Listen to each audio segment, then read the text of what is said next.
Zee 24 तास एक पाऊल पुढे। आणि मेडिकल दुकानांमध्ये रजिस्टर्ड फार्मासिस्ट असलाच पाहिजे अशी राज्य सरकारची भूमिका आहे।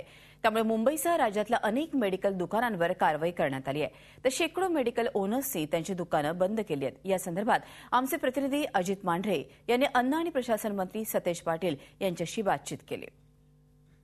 अनेक मेडिकल दुकाने बंद होत आहेत। या विषयावर बोलण्याकरता आपल्यासोबत अन्न आणि प्रशासन जे औषध प्रशासन आहे त्याचे मंत्री सतेज पाटील आहेत। पाटील साहेब, आपला हा नियम नेमका काय आहे आणि त्यामुळे जे फार्मासिस्ट आहेत किंवा मेडिकल दुकाने बंद होत आहेत त्यावर काय सांगाल आपण? हे नियम पूर्वीपासूनच आहे की मेडिकल शॉपमध्ये फार्मासिस्ट हा कंपल्सरी असला पाहिजे।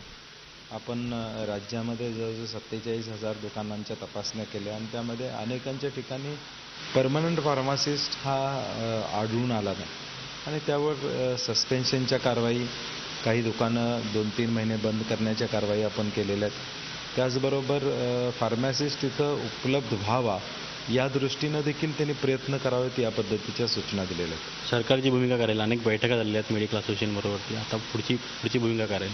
असोसिएशनची जी आमच्याबरोबर चर्चा झाली त्यामध्ये कुठेही भूमिका अशी नाही की फार्मासिस्टच्या इन्सिस्टन्सबद्दल वेळ काढावं धोरण हे कुणाचंच या ठिकाणी नाही। कारण की या फार्मासिस्टच्या माध्यमातून योग्य औषध ही ग्राहकाला, पेशंटला मिळाली पाहिजे। मुळात तो पेशंट आजारी असतो आणि त्याला जर चुकीचं औषध मिळालं तर दुर्दैवानं एखादी घटना घडू शकते आणि म्हणून फार्मासिस्ट हा असलाच पाहिजे। म्हणून आम्ही स्टेट गव्हर्नमेंट जास्तीत जास्त नाही, कटाक्षाने या भूमिकेकडे बघत आहोत।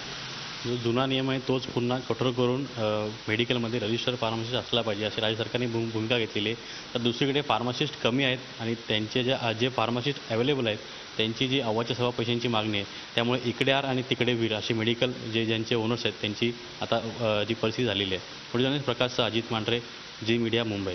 झी 24 तास एक पाऊल पुढे।